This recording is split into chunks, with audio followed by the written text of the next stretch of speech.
काल प्रकाशित देव बदा ते देव युगे युगे विचर्या घटे ब्रह्मा घटे विष्णु घटे महेश्वर अर्थर्ववेद निकालाधरो घटमाई हल्ला ईश्वर तमें करता तमें हत्ता ब्रह्मा घटपाट तमें 24 नाकी फुर अंतर में चरित करता मुरसोए सदगुरु इमाम शाह नबी मोहम्मद शाह कायला मोहम्मद रसूलुल्लाह मंत्र कल सुप्रक्षत मुख।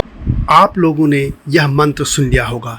यह गुजरात की एक दरगाह में गाया जा रहा है, जिसमें हिंदुओं के देवताओं ब्रह्मा विष्णु महेश के साथ ओम के साथ ही अब्दुल्लाह रहमान रहीम जैसे शब्द भी गाए जा रहे हैं।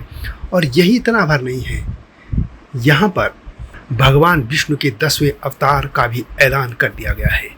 और आपको जानकर यह ताज्जुब होगा कि भगवान विष्णु के जो 10वें अवतार हैं वो इस्लाम धर्म के संस्थापक मोहम्मद पैगंबर के दामाद हजरत अली तालिब हैं। यानी भगवान विष्णु के अवतार के तौर पर हजरत अली तालिब को इस दरगाह में घोषित किया जा चुका है। इस तरह की बहुत सी विकृत बातें हिंदू के धर्म के साथ इस दरगाह में गाई जाती हैं। पूरी दास्तान आपको बताऊंगा। नमस्कार, स्वागत है आपका सत्यमेव जयते चैनल में यानी STV में, और मैं हूं डॉक्टर हरीश चंद्र लखेड़ा।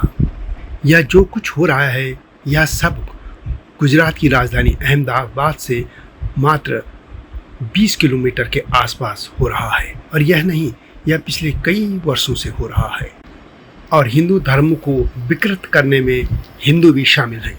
जी हाँ, अब यहाँ एक और साईं बाबा बनाने का प्रयास पुरजोर तरीके से चल रहा है। एक दरगाह को अब हिंदू धर्मस्थल के तौर पर घोषित करके एक मुसलमान को हिंदुओं के देवताओं के श्रेणी में खड़ा करने की कोशिश की जा रही है।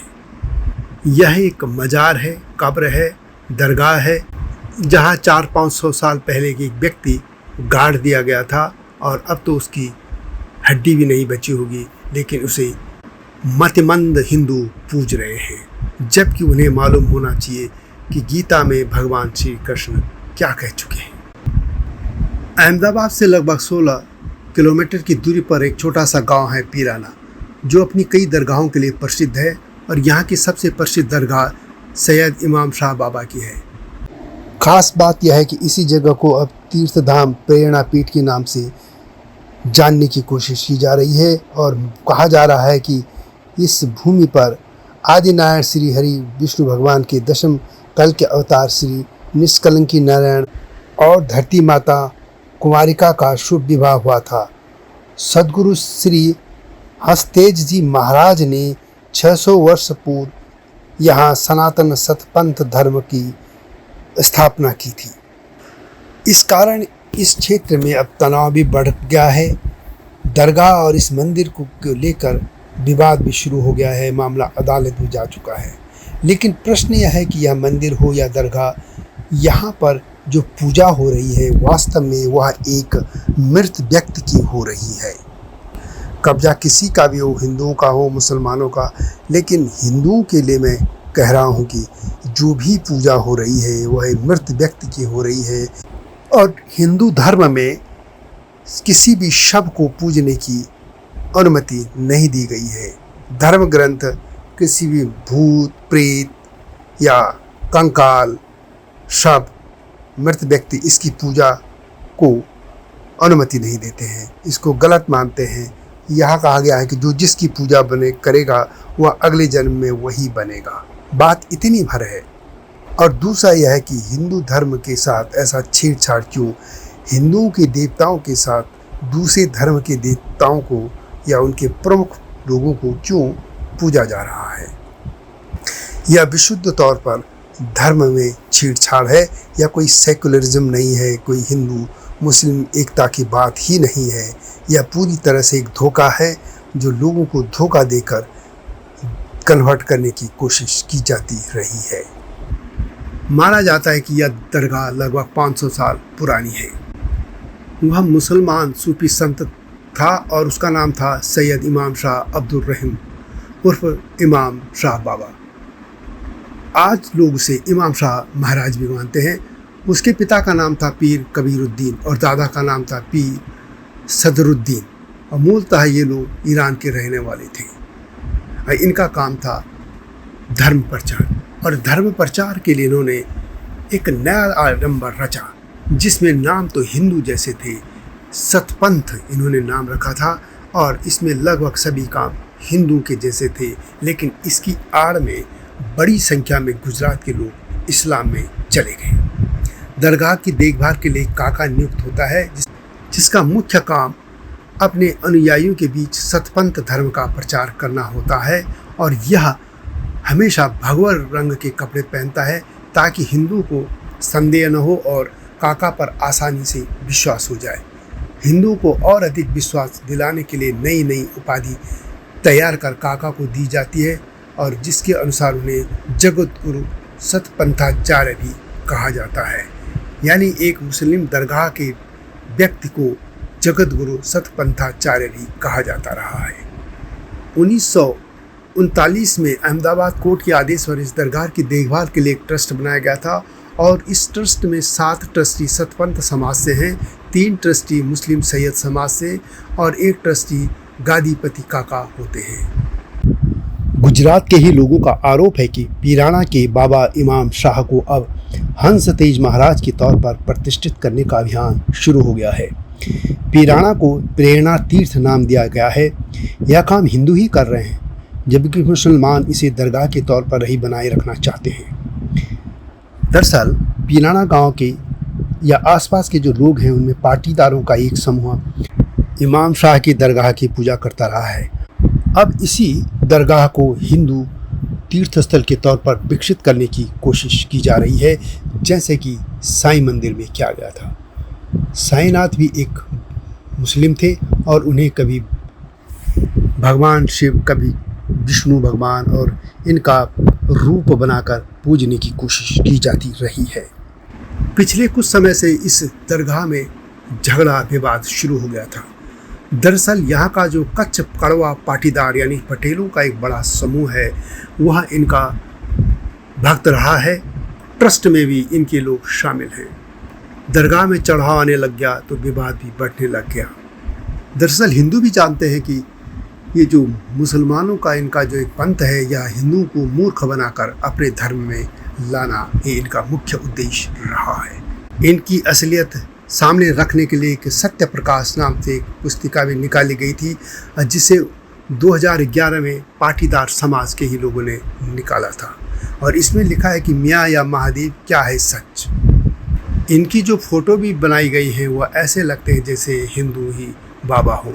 तो बात करते इस इमाम शाह के जो वंशज थे या उनके जो पूर्वज थे, उन्होंने जो सतपंथ नाम रखा था वह क्या है इसकी असलियत। वास्तव में सतपंथ या नाम भले एक हिंदू नाम जैसा लगता हो, पर वास्तव में वह मुसलमान धर्म है। पाकिस्तान के संस्थापक मोहम्मद अली जिन्ना इसी सतपंथ धर्म को मानता था। उसके दादा का नाम था पुंजा, जो गुजरात के हिंदुओं के एक प्रचलित नाम, और उसकी पत्नी का नाम था मीठी बाई। भारत की एक कंपनी है जिस विप्रो, उसके मालिक चेयरमैन अजीम प्रेम जी भी इसी सतपंथ को मानते हैं। यह इस पुस्तिका में दिया गया है, मैं उसी के हवाले से कह रहा हूँ। इसी सतपंथ के कारण गुजरात में हिंदू लोहाना जाति, सिंध की सुमारा जाति और कई अन्य जातियों के लाखों लोग सतपंथ धर्म को पालन कर धीरे धीरे मुसलमान धर्म में चले गए, और उनकी अगली पीढ़ी कट्टर मुसलमान बन गई।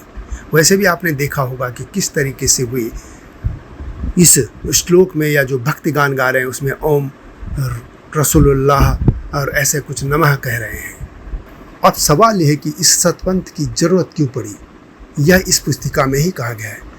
इसमें कहा गया है कि 14वीं सदी में जब शिया इस्लाम धर्म के प्रचारक भारत आए, तब भारत में मजबूत वर्ण व्यवस्था थी। उसमें अगर कोई व्यक्ति अपने समाज से अलग हो जाता था तो उसका जीना कठिन हो जाता था। ऐसे में धर्म परिवर्तन कराना उनके लिए मुश्किल काम था। इसलिए इन शिया मुसलमानों ने एक नया तरीका अपनाया। उन्होंने एक नया रास्ता निकाला, और इसके लिए उन्होंने सतपंथ नाम से एक नया समाज शुरू कर दिया। उन्होंने भगवान विष्णु के 10 अवतारों को भी अपने तरीके से परिभाषित कर दिया।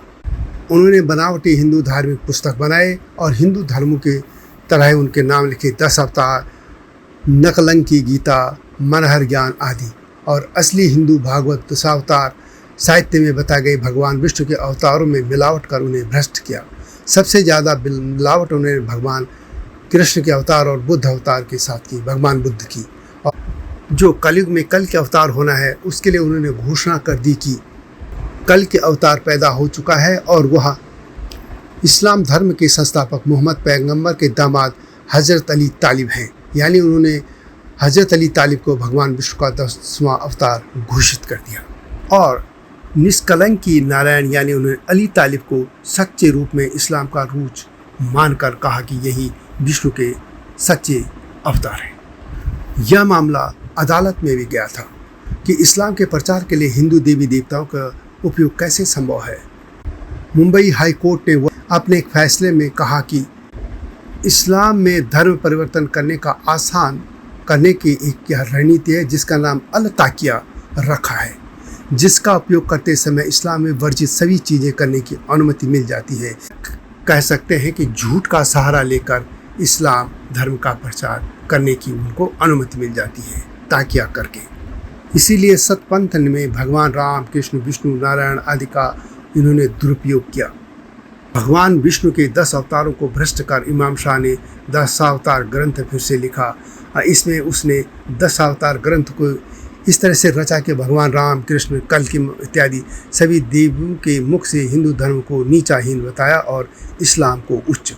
इस इस्लामी सतपंथ धर्म को कलयुग का सच्चा सनातन हिंदू धर्म बताया गया। यह सब यह साजिश इमाम शाह करता रहा, उसके वंशज करते रहे और मूर्ख हिंदू फिर भी उसको पूछते रहे हैं और अभी भी पूछ रहे हैं।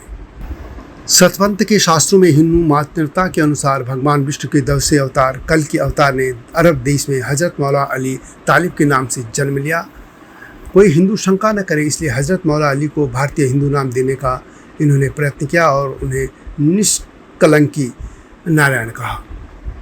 बहरहाल ये जो पुस्तिका है सत्य प्रकाश, उसमें कहा गया है कि सतपंथ की एक शाखा गुजरात में आज भी कार्यरत है। सतपंथ का मूल संस्थापक पीर सदरुद्दीन था, उसके बेटे का नाम पीर कबरुद्दीन, उसके बेटा था इमाम शाह बाबा और इसका पूरा नाम था इमामुद्दीन अब्दुल रहीम सैयद, जो कि पौराना गांव में बस गया था और सतपंथ का प्रचार उसने किया था।